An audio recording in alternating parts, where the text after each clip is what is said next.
Hola, ¿cómo están? Bienvenidos a la primera transmisión de Silane Salud. Esta es una serie de transmisiones enfocadas a la prevención y a tratar temas importantes para la salud de los mexicanos. Estamos a cargo en Laboratorio Silanes de hacer estas transmisiones ejemplificando y ejerciendo la misión del laboratorio, que es hacer de la vida una historia saludable. Y queremos hacer esta vida una historia saludable, tocando temas de relevancia muy importantes para ustedes como mexicanos y bueno, para nosotros que es crucial ejercer este tipo de práctica hoy día, hablando de los fármacos. Y bueno, hoy día estamos en el marco de la celebración del Día Internacional de la Mujer y queremos hablar de la prevención de las enfermedades cardiovasculares en ella.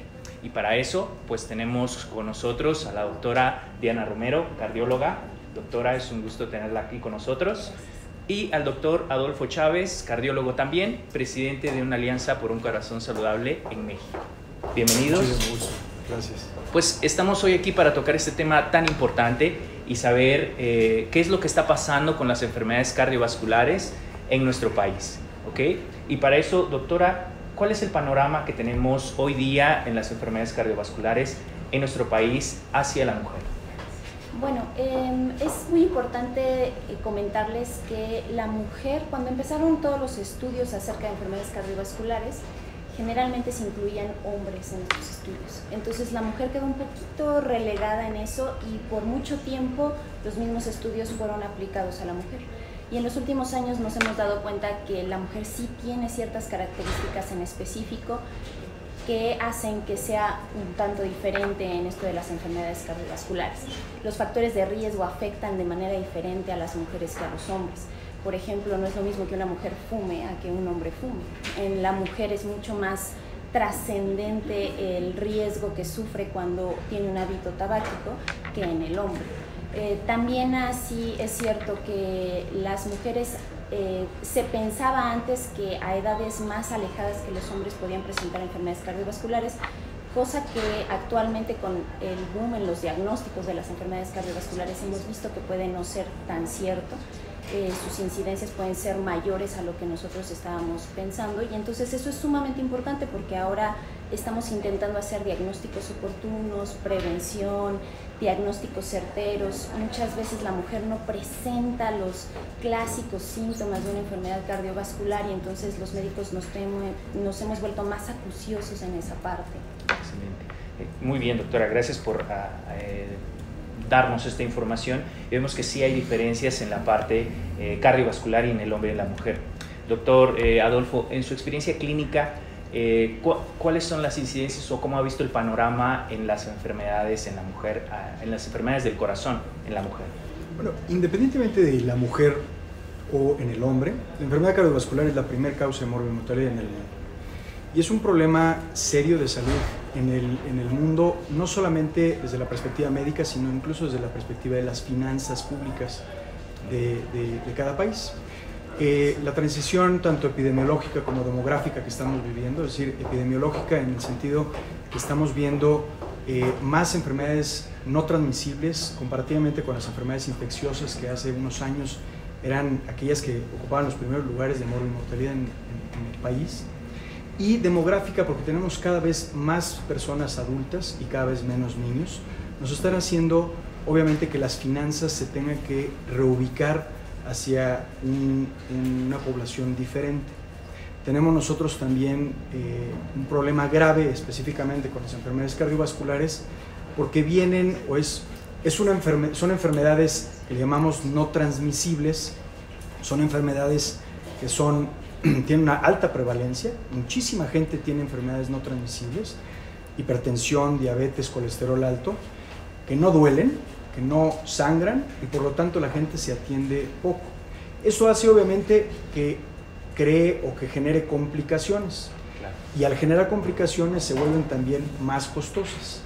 Y aparte tienen comorbilidades, es decir, una persona puede ser hipertensa y aparte ser diabética y aparte tener colesterol alto y eso aumenta obviamente la posibilidad de muerte tempranamente, muerte temprana, discapacidad y finalmente daño en general a las finanzas públicas por el alto costo que esto implica, ¿no? Ahora, una persona que es tratada desde el factor de riesgo inicial como hipertensión, diabetes, etcétera, son tratamientos a largo plazo, son tratamientos que llevan muchos años, cosa que también es una situación muy costosa y que pues a toda la sociedad nos atañe.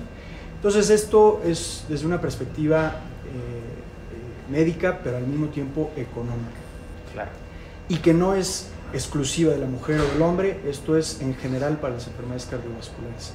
Ahora, específicamente con la mujer efectivamente, como dice la doctora Romero, es un grupo que estaba desatendido, es un grupo que no se le daba la relevancia, porque se creía que la enfermedad cardiovascular era predominantemente del hombre, y ahora se sabe que no es así, que efectivamente causa la enfermedad cardiovascular más mortalidad, sin subestimar las neoplasias, por ejemplo el cáncer de mama, que es muy importante, pero la enfermedad cardiovascular mata mucho más personas, mucho más mujeres que el mismo cáncer.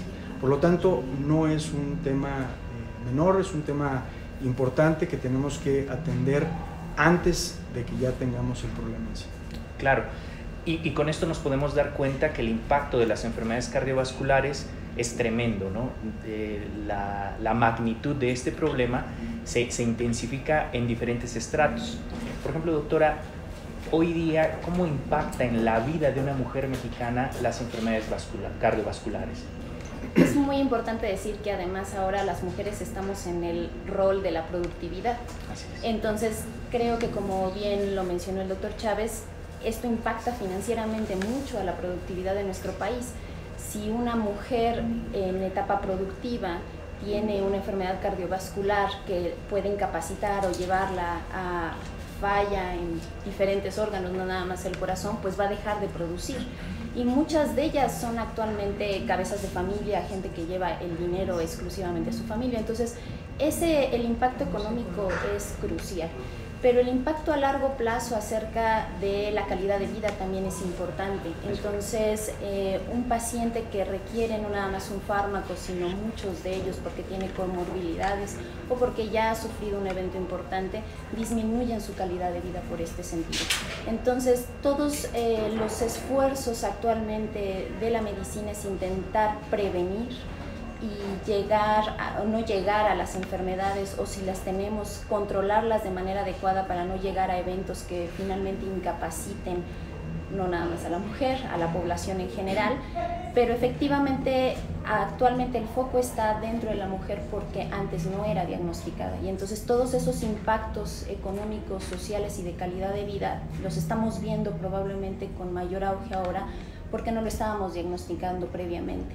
Entonces ahora que ya tenemos esa conciencia y esa arma de diagnóstico, nuestro pensamiento por supuesto tiene que ser la parte de prevención. Ok, gracias doctora. Podemos ver que ese impacto, como dice usted, no lo estamos viendo hace tiempo, sino hoy día ya está impactando de manera seria en nuestra sociedad. En su experiencia clínica, doctor Adolfo, ¿cómo ve el impacto? ¿Qué otros datos importantes nos podría aportar en cuanto al impacto, no solo a la parte económica, sino a esa calidad de vida que la mujer, que hoy día, como dice la doctora Romero, produce o está encargada de ser la cabeza de una familia, le puede generar? Claro. Las enfermedades cardiovasculares las tenemos o pensamos que esto es simplemente, efectivamente, infarto al miocardio, es decir, infarto del corazón, etcétera, pero también son enfermedades cerebrovasculares, ¿no? Es una enfermedad cerebrovascular, puede discapacitar a la persona, a la mujer, a temprana edad y volverse efectivamente una carga finalmente incluso hasta para la familia. Claro. Entonces, sabemos ya por muchos estudios que se han hecho que la mujer tiene una predisposición a ser hipertensa casi el doble que un hombre, y la hipertensión arterial es un factor de riesgo muy importante no solamente para la enfermedad de corazón per se, sino también para la enfermedad cerebrovascular. Entonces esto pues sin duda es una situación que hay que atender porque la mujer tiende a tener un poquito más de sobrepeso comparativamente con el hombre, hay más sedentarismo, finalmente también las actividades, etcétera, han favorecido que el mexicano en general sea sedentario y también tengan más predisposición a tener hipertensión, a tener más diabetes, y eso aumenta el riesgo cardiovascular específicamente en la mujer. Los síntomas no son los típicos, como bien lo comentaba la doctora Romero, y esto también nos dificulta a veces hacer el diagnóstico oportuno, incluso por métodos diagnósticos. Una prueba de esfuerzo, por ejemplo, que son las que se hacen para ver cómo está, si efectivamente el dolor de pecho es secundario o no, un problema de corazón, en una mujer nos puede dificultar mucho más el diagnóstico porque la sensibilidad y especificidad comparativamente con hacérsela a un hombre es mucho menor. Entonces no son métodos diagnósticos tan útiles para poder demostrar esto antes de tiempo. Por lo tanto, la prevención cardiovascular en la mujer es sin duda la mejor opción desde cualquier perspectiva. Claro, creo que esta parte, la palabra prevención es crucial para el sistema de salud en México, y no solo para él, sino para la sociedad en general. Tenemos que poner en práctica más esta palabra, prevención, hacia todas las enfermedades, y esta que está dañando a las mujeres de nuestra sociedad hoy día. ¿Cómo vive una mujer que tiene una enfermedad cardiovascular, doctora? ¿Qué daño en su diario vivir le puede generar, según lo que usted ha visto en su práctica? Bueno, como lo comentaba previamente, una paciente, es muy interesante cómo las mujeres, los riesgos cardiovasculares pueden ser los clásicos que comparten con los hombres, pero en la mujer en específico hay otras cosas no tan clásicas. Por ejemplo, una mujer que está embarazada puede tener hipertensión del embarazo, diabetes gestacional, el mismo cáncer, en una paciente un cáncer de mama, que es lo más común, el tratamiento puede llevarlos a enfermedades cardiovasculares. Entonces la mujer no nada más tiene los factores de riesgo clásicos, sino puede tener otros factores de riesgo que la lleven finalmente a tener enfermedades cardiovasculares. Y esto creo que nos ha abierto los ojos a intentar mejorar nuestros procesos de diagnóstico y prevención. Y una mujer que ya tiene una enfermedad cardiovascular, ahí sí se comporta, bueno, en este momento igual que un hombre, o sea, pueden tener pérdidas de días laborales, necesitar más de un fármaco, la calidad de vida disminuye, el estilo y cómo se comportan en un rol familiar es diferente porque pueden depender de otras personas. Entonces no es una circunstancia fácil, y además son circunstancias largas y de por vida. O sea, la diabetes, la hipertensión son enfermedades que no se van a curar, sino que van a tener tratamientos de por vida. Entonces esa parte es concientizar nosotros como médicos y a los pacientes de que los tratamientos deben de ser los ideales para poder mejorar todo el rol que finalmente va a tener una mujer en su vida diaria. Ok, excelente. Doctor, hablando de prevención, en su opinión personal y como cardiólogo, ¿qué podríamos decirle a las personas que nos observan o que nos ven, están viendo esta transmisión? ¿Qué aspectos son importantes para generar esta palabra prevención? La prevención va desde el núcleo familiar. La familia tiene que participar siempre en la prevención. Es decir, nosotros mexicanos estamos acostumbrados a hábitos, digamos, gastronómicos muy completos, ¿no? Nos gusta comer bien, nos gusta tener una dieta muy compleja, etcétera, desde que éramos niños, ¿no? Nuestra abuelita nos hace raspar la cazuela y no te comes el postre claro, hasta que no te termines la sopa. Claro. Y esto creo que de alguna manera tiene que cambiar. Las tradiciones son bonitas, pero también no necesariamente son saludables. Entonces, desde el hecho de que tenemos cada quien una porción, una ración que tenemos que acostumbrarnos a comer desde la infancia, eso creo que es muy importante. Ahora, el fomentar los hábitos deportivos, los hábitos de actividad física, eso tiene que venir desde la infancia. No podemos retomarlos o tomarlos ya que somos gente obesa. Es decir, sí se puede, claro, pero no es lo correcto, no debería de ser. Nuestros hábitos que tenemos que fomentar, independientemente seamos niños, niñas, etcétera, desde la infancia tenemos que motivar, fomentar, caminar, brincar la cuerda, hacer más actividades al aire libre. Esto viene de la mano, por supuesto, con educación, esto viene de la mano, por supuesto, con políticas públicas, esto viene de la mano con muchas cosas. Es decir, acostumbrarnos, si vamos a subirnos al camión, no a subirnos en el lugar donde yo quiero, sino llegar a la parada del autobús donde está bien establecido, que eso nos va a obligar finalmente a caminar unos pasos más, a cruzarnos por la cebra. Es decir, son actividades también cívicas que al mismo tiempo nos fomentan un poquito a mejorar el estilo de vida. Ahora, ya que nosotros tenemos el sobrepeso, que tenemos que algo queremos hacer por él, y bueno, entonces la propuesta, lo que se sugiere sin duda a nivel internacional está muy bien establecido, es que caminar por lo menos 30 minutos diarios nos puede ayudar.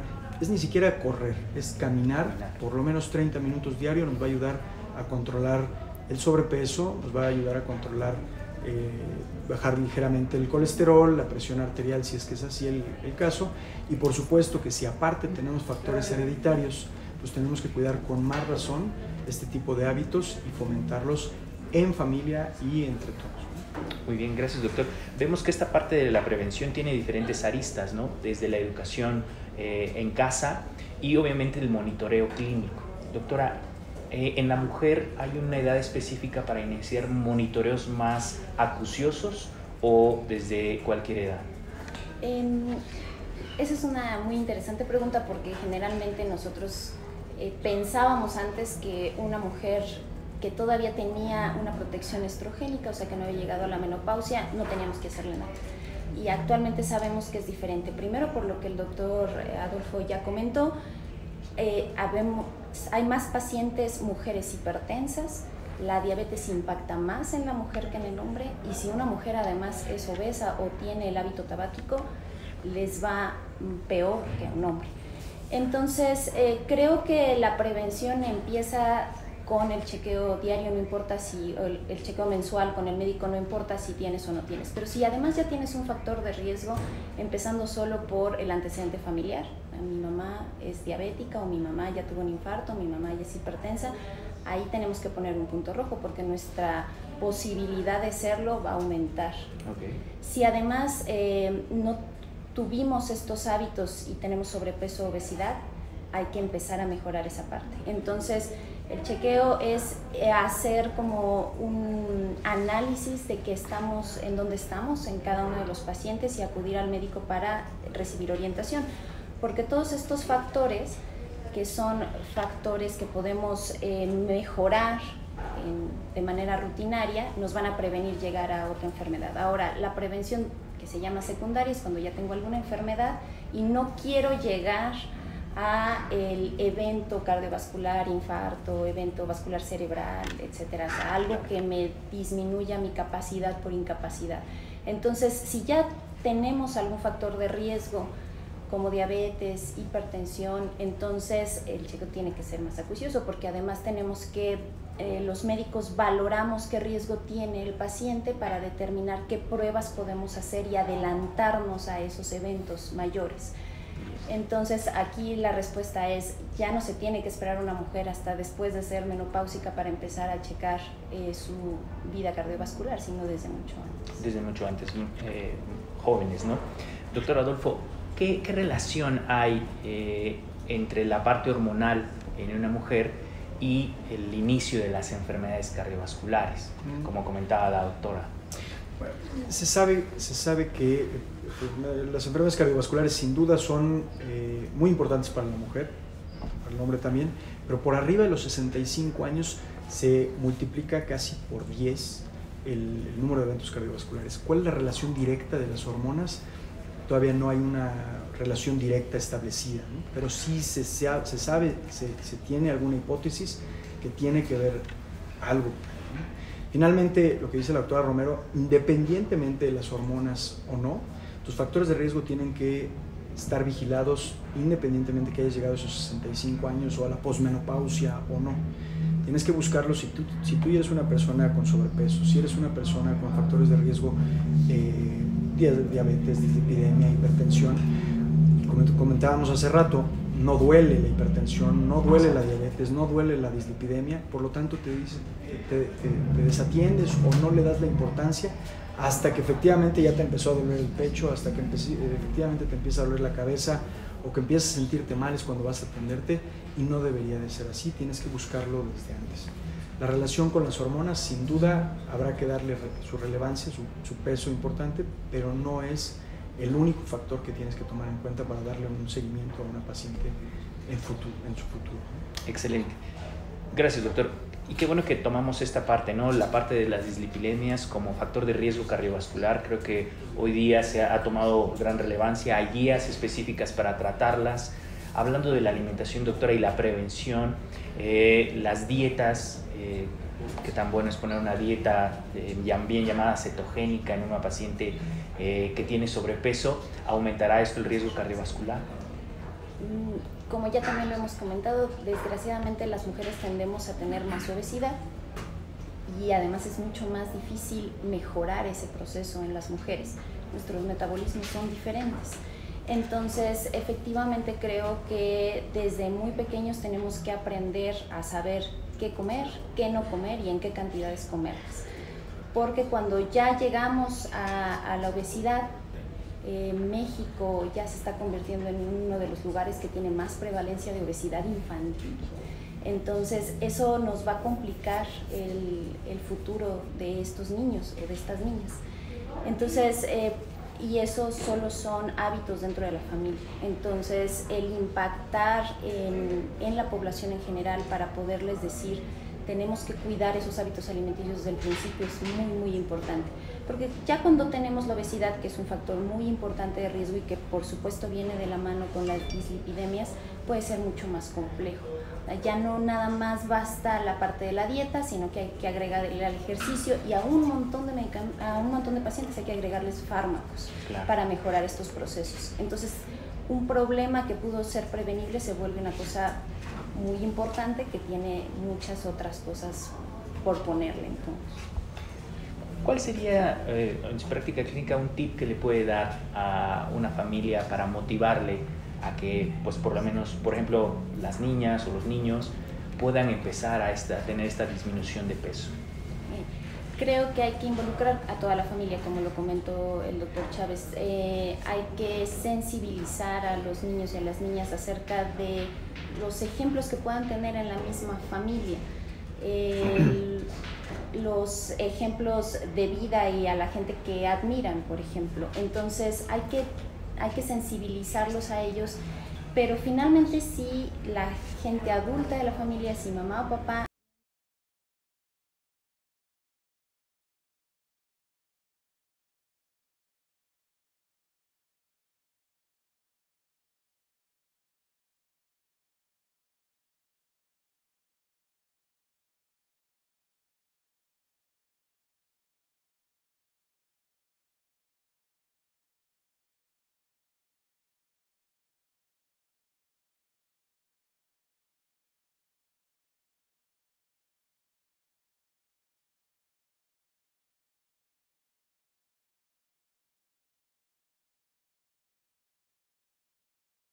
es eso, que se involucren todos, que si alguien tiene que seguir una dieta particular por alguna enfermedad en casa, que se involucren todos, porque si no, ahí es en donde se empiezan a perder las cosas que algún paciente puede ir ganando. Bueno, bien, profundizando más en esto, los adultos aprendemos y cambiamos en grupo, entonces, que eso creo que es importante. Doctor, ¿algún tip en sus pacientes que podamos comentar para llegar a esta prevención y la modificación en el estilo de vida? Esto, como comentábamos hace un ratito, nos involucra a todos, nos involucra a nosotros como médicos, involucra a la gente como personas en riesgo, porque todos estamos en riesgo, incluyéndonos a nosotros como médicos, incluye también a los tomadores de decisiones de cuestiones políticas, es decir, fomentar que haya más parques donde la gente salga a hacer ejercicio, donde salgan a caminar, etc. Esto de fomentar que haya más vehículos no necesariamente es lo ideal, siempre es una cosa lo que se debería y otra cosa lo que se hace y lo ideal, pero creo que la cancha la tenemos cada uno de nosotros en el ejemplo que podemos dar hacia nuestra gente, hacia nuestros hijos, hacia la gente que está cercana a nosotros. Lo que dice Diana es muy cierto. Si el hijo ve que yo soy una persona sedentaria, que estoy viendo la tele, que no me levanto a hacer cosas, ahora pásame esto, yo no me levanto por esto, obviamente lo imitan y tienden a hacer patrones que se repiten y que se repiten.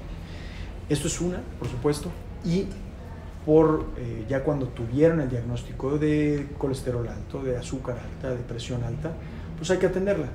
Así es. Y no hay que desatenderla, es decir, no, porque yo me siento bien, no tengo molestias, no tengo dolor, no me tomo la pastilla. Perdón, yo creo que esto también es una situación de cultura que tenemos nosotros que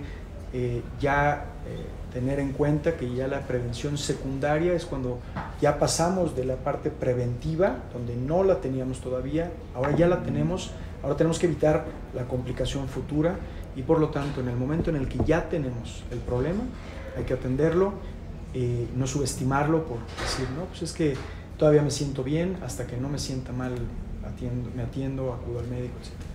Esto nos puede pasar a todos, esto es una situación que se está presentando cada vez más. Estamos teniendo una población cada vez más grande, cada vez más adulta y lo vamos a ver cada vez con más frecuencia y tenemos que atenderlo no solamente desde un sector, es el sector médico, sino desde diferentes sectores, la industria, las políticas públicas, la población en general, etcétera. Todos tenemos que atender este problema, que es un problema que nos atañe a todos. Excelente, doctor. Creo que hoy hay varias iniciativas que se están generando para que todos podamos tener este cambio en el estilo de vida. Doctora, nos preguntan, en una mujer de 30 años, ¿cuáles son los estudios diagnósticos que puede hacer para ver sus riesgos cardiovasculares o el riesgo que tienen a nivel cardiovascular? Ok, es una mujer joven, entonces aquí la pregunta sería, primero, ¿cómo es su estado físico? ¿Qué peso tiene? ¿Cuáles son sus hábitos alimenticios? Entonces, dependiendo de cada uno de los pacientes, es el riesgo que tiene de una enfermedad cardíaca o cardiovascular.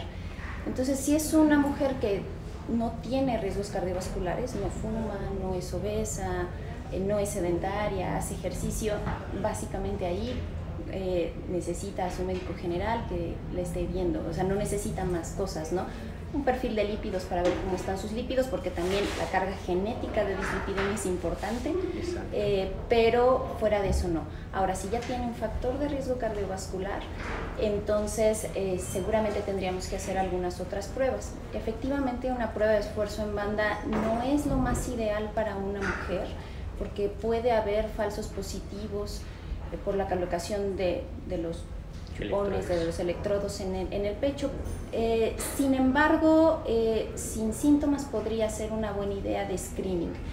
Entonces, dependiendo de los factores de riesgo de cada uno de los pacientes, es como tendríamos que ir. Si es un paciente que no tiene factores de riesgo, un laboratorio y seguramente seguirla. O sea, fomentar que no tenga los factores de riesgo. Exacto. Muy bien, y eso es la parte de prevención. Gracias, doctora.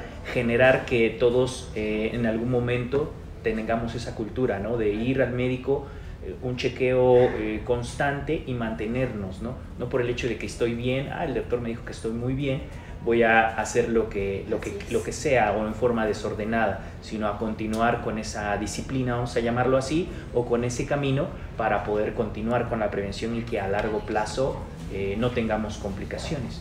Doctor, ¿algún comentario que le gustaría hacer? Por ejemplo, en pacientes que ya tienen tratamiento enfocado al nivel cardiovascular, ¿qué debemos de hacer? ¿Cómo se deben cuidar a estas personas? Aquí lo que estamos buscando nosotros como médicos no es llevarlos a los 200 años de vida, ¿no? O sea, lo que estamos buscando nosotros es llegar al tiempo que sea necesario, pero que lleguemos con calidad de vida. Porque obviamente la enfermedad cardiovascular te va a deteriorar tu calidad de vida y por supuesto que eso es lo que tratamos de evitar, que una complicación de la enfermedad cardiovascular te lleve a eso. Entonces, tenemos ahorita afortunadamente herramientas muy útiles, muy accesibles, incluso para los médicos que nos están viendo, si es que hay algún médico que le interese esta parte. ¿Cómo evaluamos también el riesgo cardiovascular en una persona?